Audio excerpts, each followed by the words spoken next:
Topic 1, Introduction.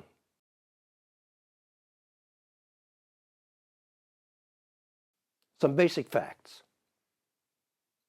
The council met over the course of 18 years in 3 distinct periods: 1545 to 1547, 1551 to 1552, and then after an interval of 10 years, 1562 to 1563.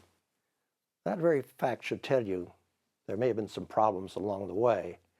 And it met in the city of Trent, Trento in Italian. That's way up in the very northernmost part of Italy, right in the area of the Brenner Pass, in the center of the Brenner Pass there, on the way up into Austria. So much closer to Innsbruck than it is to Rome. Rome would be about 325 miles away, so it's a big distance in those days. The Latin word for Trent, the city, is Tridentinum.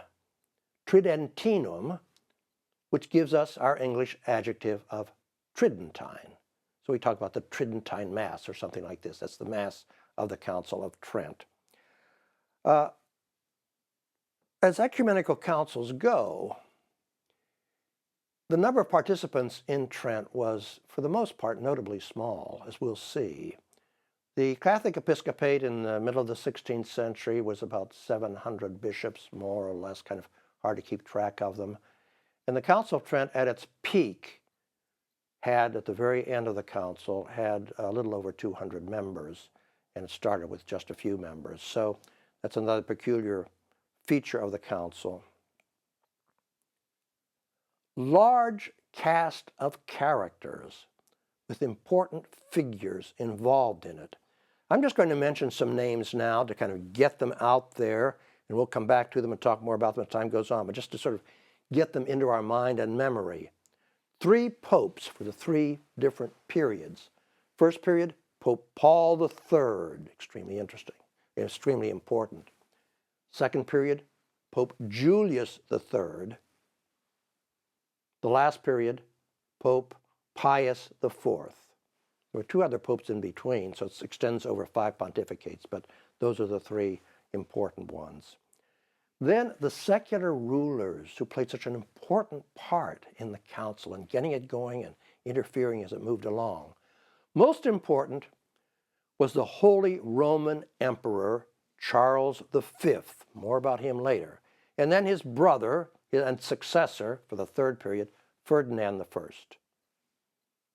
2 kings of France, Francis I, Henry II, his son, and then Henry's widow, Catherine de' Medici, played a big role in the council, and then finally towards the end, Philip II of Spain. So if you know European history, these are names that kind of ring bells all over the place.